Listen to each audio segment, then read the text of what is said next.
And welcome back to JKLIVE here at Citizen Television. We're on the bench with arguably the most powerful woman in the country today, with 180 days to go before the elections. That's right, exactly 6 months. Anne Nderito, the Registrar of Political Parties, is literally holding all the cards. So you better listen carefully and attentively. Welcome to the bench. Thank Registrar. you. Thank you. Thank you. Karibu sana. Thank you. I have a quick question. About how many political parties do we have in Kenya right now? Right now we have 85 registered political parties. 85? 85, yes. Only. Oh. Yeah. 85? Yes. And they're all going to appear on that ballot? Yes, and counting. And counting, because there are other Kenyans who are still in the process of registration of political parties, because it's their right. Right. Under Article 38 of the Constitution, political rights, the right to associate politically.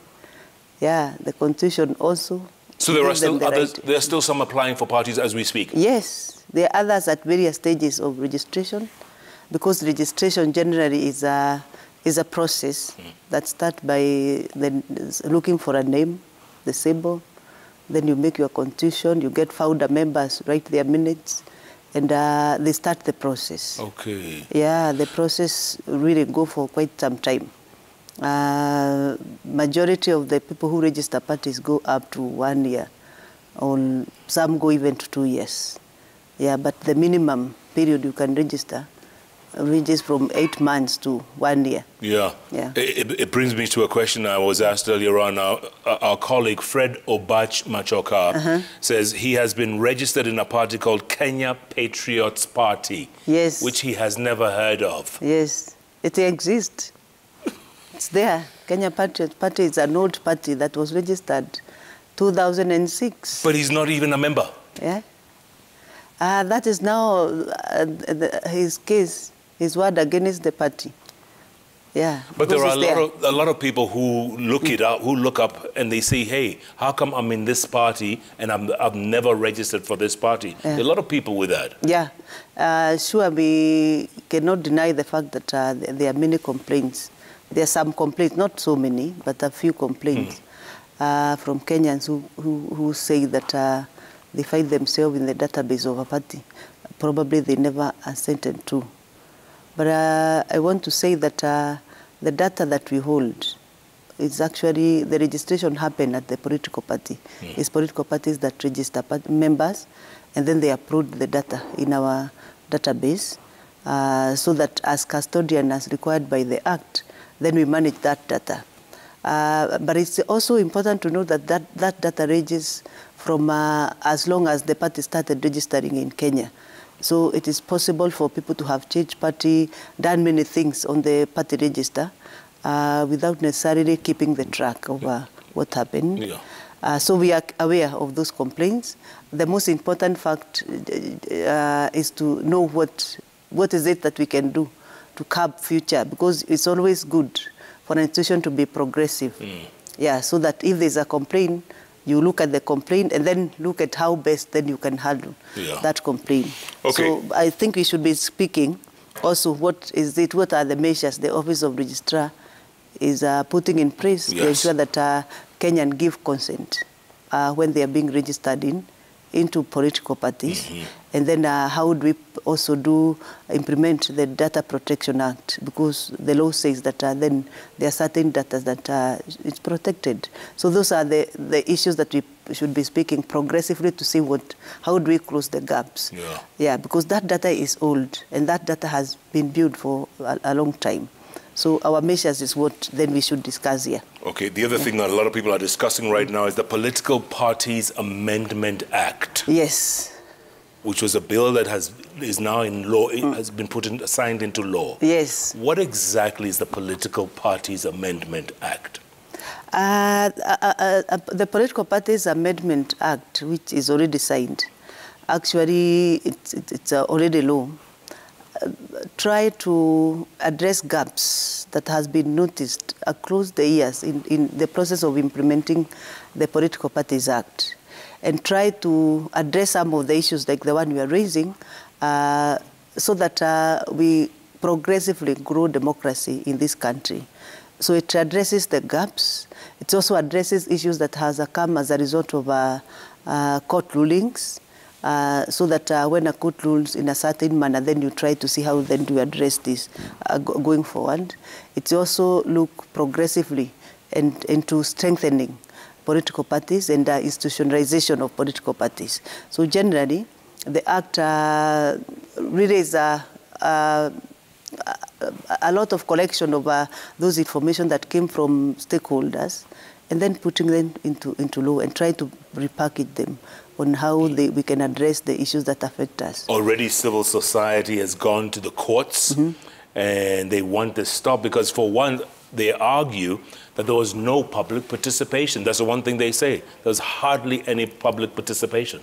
That's an argument that that data can be provided on public participation, because this particular law did not start today or when it went to Parliament. The making of a bill has a lot of consultation that go into it. And first of all, it is important for the citizen and every person who is listening to note that first of all, we started with the political parties primaries bill, which actually had stakeholders cutting across a task force that was formed by the Registrar of Political Parties to come together so that it look at what are the gaps, because there were so many complaints. There were complaints after 2017, there were complaints in 2013, so issues touching on party primaries, for example. So the Registrar of Political Parties, as an office, decided to compose a task force. The task force has all the major government institutions and civil societies that really were looking at the issues that had been affecting the country, especially in party primaries. We had the Attorney General, the Kenya Law Reform, the IBC, the OLPP, EACC, many institutions. Actually, the Senate, we had a representative of the Senate, Parliament, and many institutions, about 10, 15 institutions that were there. So they came up with the first draft. This first draft was subjected to various stakeholders, including civil societies. The list can be provided, including civil societies, including government institutions, including making a parliamentary caucus, by the way, which looked at the party primaries bill. Finally, this bill, the parliamentary caucus agreed that this political parties primaries bill should be taken by one of them so that they move with it. And it was taken over by Honorable Senator Mwaura to the Senate. So some of the provisions in this particular Amendment Act were actually picked directly from that bill and then put into, because the bill delayed a bit and then time was moving also. So some of these amendments that were already in the political parties primaries bill were picked verbatim and placed in there. So that consultation process had happened for almost 2 years. So why do you think they're going to court now? Why are they going to court? That is the first thing. When the bill also was ready to be presented, it also went itself, it was taken through various public participation, including political parties. All political parties actually were called severally, the political parties liaison committees, the civil society, the selected civil societies, the caucus team, and everybody else was actually put there. So by the time it was going to Parliament, it has really undergone a lot of discussions, and we had agreed with the key stakeholders, including the political parties themselves. Yeah. Yes. Here's something else that civil society is saying. They're saying the inclusion of coalition political parties threatens to undermine the constitutional definition of Kenya as a multi-party state. I think if you look at how the coalition political party has been said to be executed, the coaliting partners are supposed to come together under an umbrella, which we are calling now the coalition political party. Those rights of Article 38 of the citizen are already articulated in the parties that are coming together. So it doesn't change the definition of association. It's actually expanding the space in terms of association. How can people associate in a different way? And it's still the same Article 38 that give that right, that Kenyans have a right actually to associate politically. So if we expand that right through a coalition political party, and then you are not removing the other right of political party as we know it, I do not see how then it is affecting the right of Kenyans. Okay, what about because when they say... the most important thing is about rights. Sure. Whether political rights are violated in any manner. So the question we should be asking ourselves, are we violating any right? If we are not violating, then you cannot also deny, on the other hand, the right to associate. If Kenyans think that there's another way of associating and it's not affecting JF associating in another way, then we guarantee that right. All rights are rights and they are guaranteed. Okay, what about when they say you're limiting the role of the Auditor General? The role of the Auditor General, yes, in the bill, yes, in the Act. In the Act. Yeah. I do not think the role of Auditor General is being limited, because Auditor General has already an act to audit all public money, wherever it may be. Even if it was not in the Political Parties Act, the role of the Auditor General is governed in other laws. And the law is very clear, including the Constitution, that wherever public funds are, then the Auditor General is expected to do that. So indeed, the Act does not remove the powers of the Auditor General to audit political parties at all. Yeah, it's not removing. Yeah. Let's come back. Especially when it comes to public funds. Okay. We have 180 days to go before the elections. Yeah. All right? The question is, by when should one be a part of a political party for the purposes of contesting seats in the August polls? By when should they be in a party? Looking at the Amendment Act, the Amendment Act says that 14 days before the register is submitted to IBC, it should be submitted to Registrar so that it is certified, and then submitted to IBC.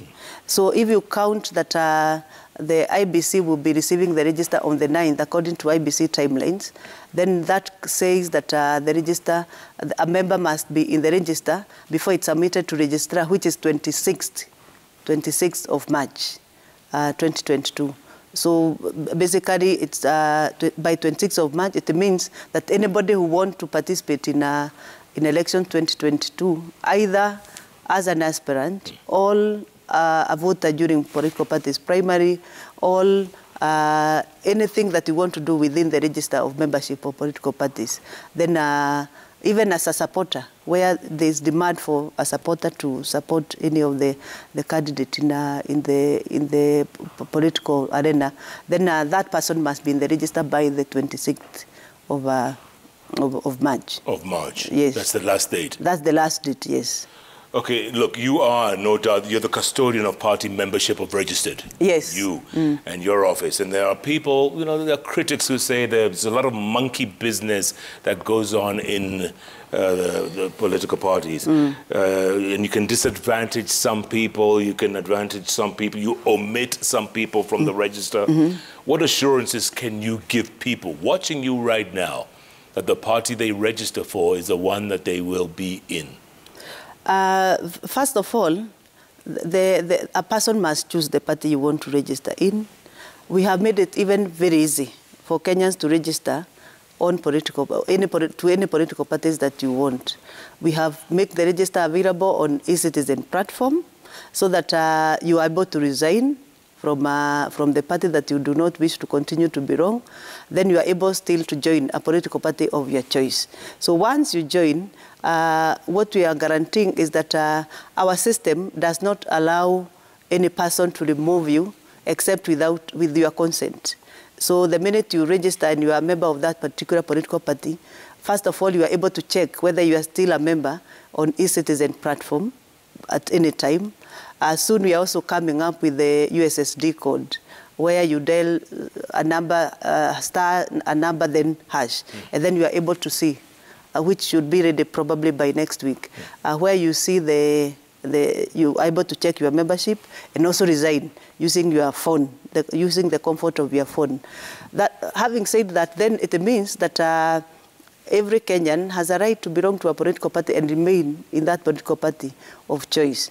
It is not possible for you to be registered by any other person except by your own consent, either through the e-citizen or by writing a letter to be resigned, because it's the registrar who remove you from the register legally. So we cannot remove you until we see a letter, or you self-administrate your own record and resign.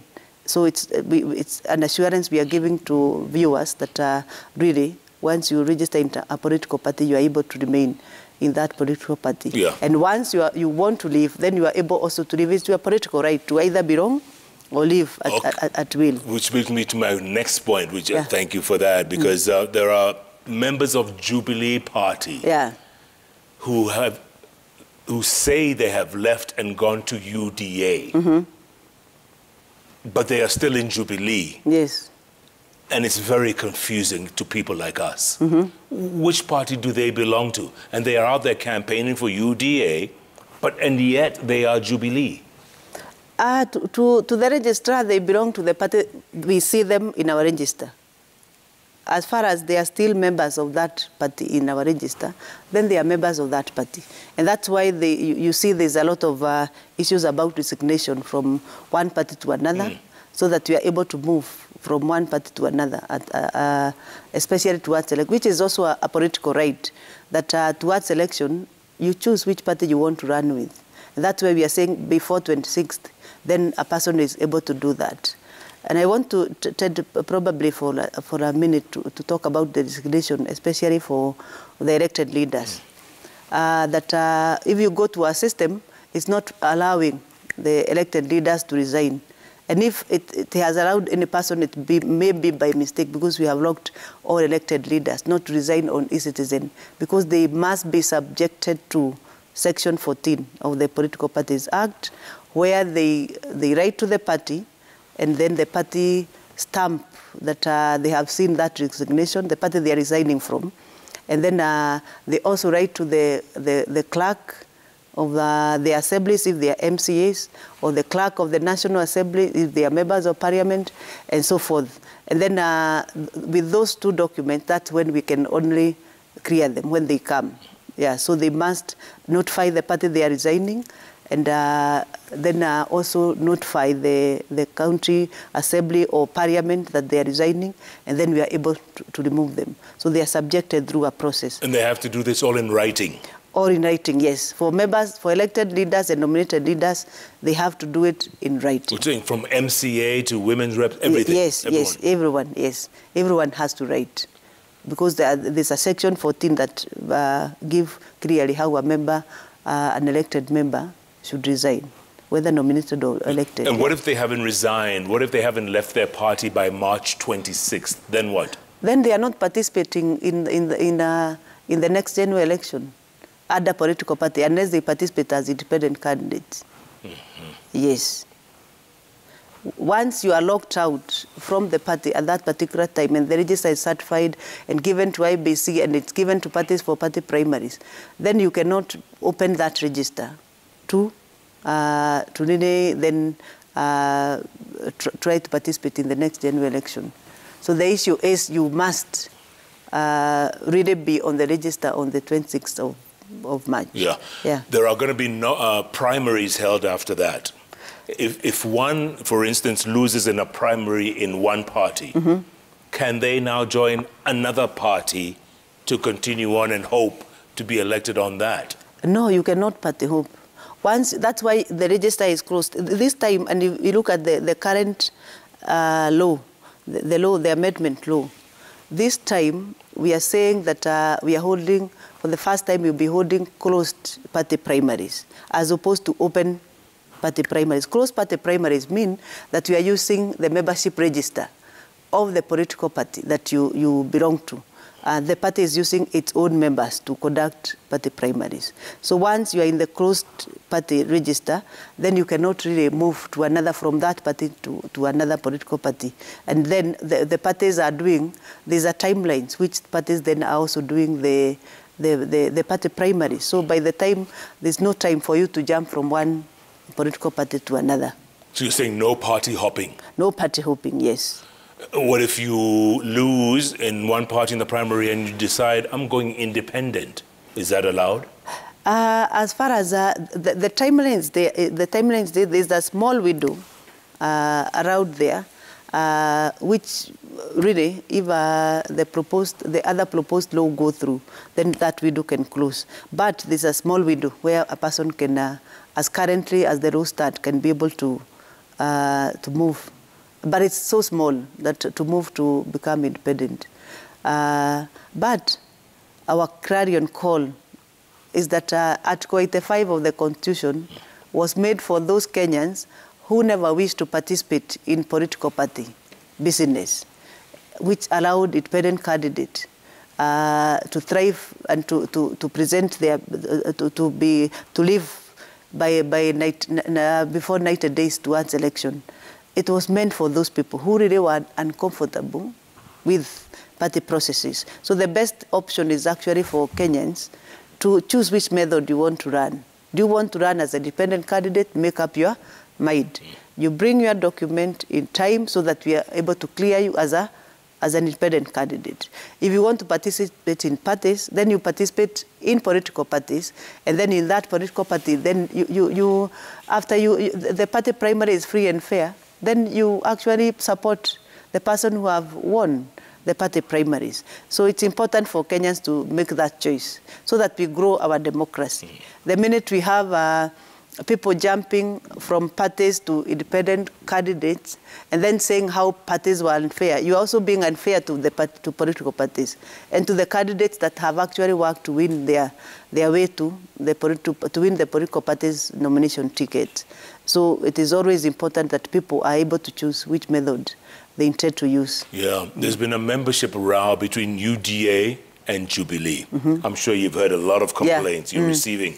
How are you able to resolve them? Because there's a lot of pirating back and forth. They're poaching each other's people back and forth. How are you able to resolve that? First of all, every party has a right to register its members. And members can come from this party and move to this one and go back and do all that. So the question is whether the complaints really are grounded. And that's what the registrar is expected to investigate. Once we discover that complaints have merit, then we take other steps that we are going to take. But sometimes it's a question of clarifying to the parties responsible, telling them this is what is happening, because sometimes it's the information gaps that makes people to suspect that something is happening. And our office is usually very engaging to the political parties. And I can tell you we have engaged the political parties in that particular issue. And they have come to a conclusion that there's actually no dispute per se. It's members just exercising, some members exercising their right to move from this party to this other one, to this other one, within the meaning of Article 38. So really, sometimes it's information gaps that comes along. And once you bring people around the table and you talk to them about the issue, then you discover that they understand each other and they are able to move. There's someone who is asking, on polling day, will you avail the party membership registers to the polling stations of each of the registered parties? Will you have it available? Does he mean polling day or party primaries? Polling day. Or party primaries. Yes. What the current law, obligates the registrar to do, and I want to make it very clear, the registrar is not expected to run party primaries, to conduct party primaries, nor supervise. It is the IEBC, all the political parties that can do that. To conduct an election is the business of the party, or on special request, the IEBC can be requested to conduct for them. What we are doing and what the Act is providing is regulation of political parties. Regulation in the manner that Article 92 of the Constitution gives the registrars the power to regulate political parties' activities. Political parties' primaries which we call political parties nomination, is a political party activity. So what we are doing is only setting the ground. Regulation still just means setting the ground rules so that you create a fair playing field for everyone.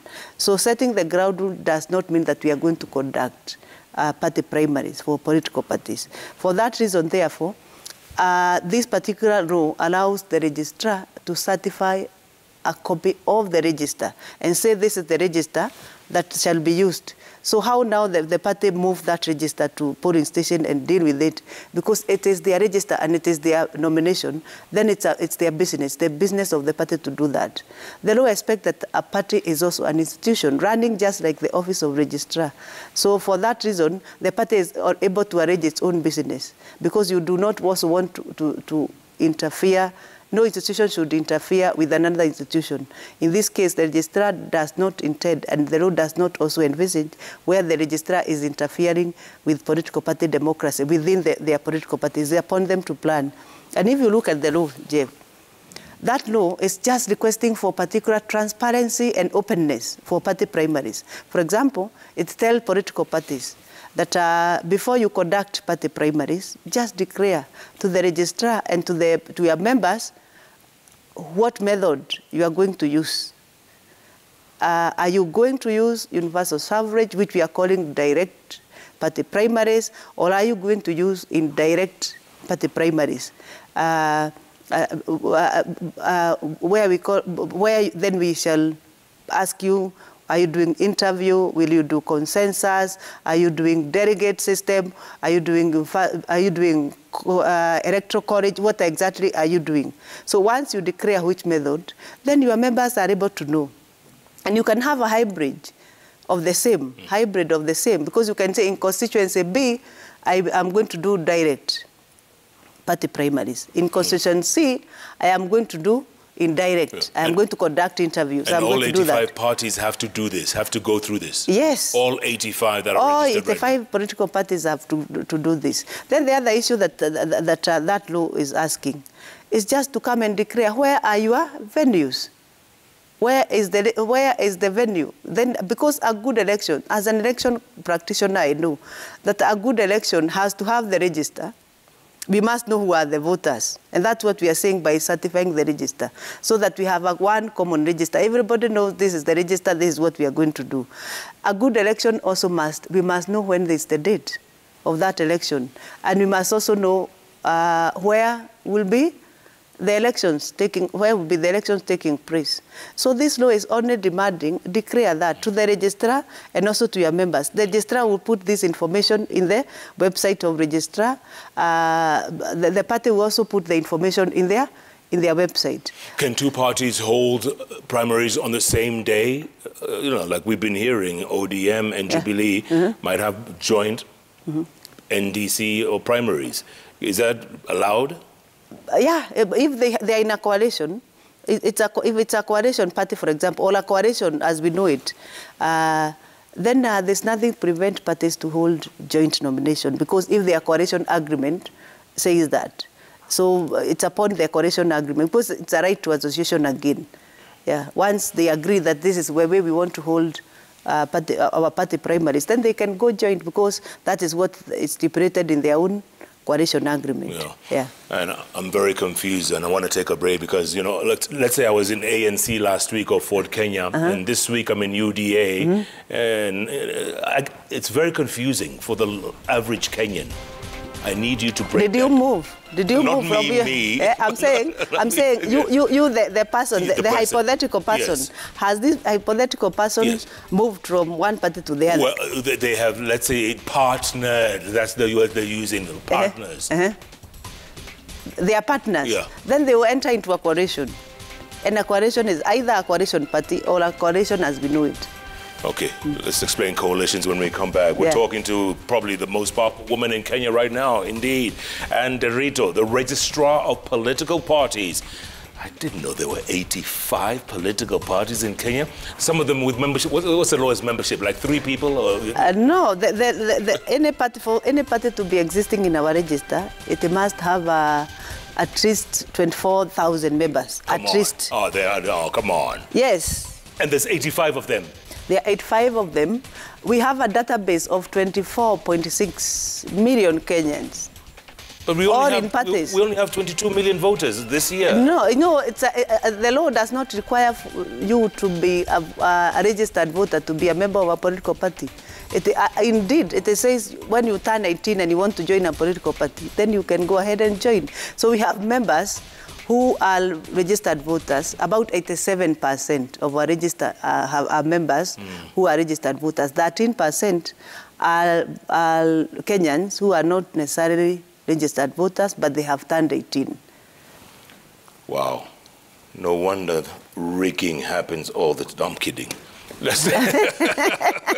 No, you don't rig through a register. That's why we want to make the register really foolproof. No, it's not possible. It's not possible. We'll talk about it. And also diaspora as well. Yeah. They're included in this year's election, aren't they? Yes. Okay, let's take a break. And Derito is my guest. If you have questions, send them right away. At Koinange Jeff, at Citizen TV Kenya, the hashtag JKLIVE. What an interesting conversation. It's all about elections. Wow. JKLIVE takes a break. We'll be back in a moment. 24 million.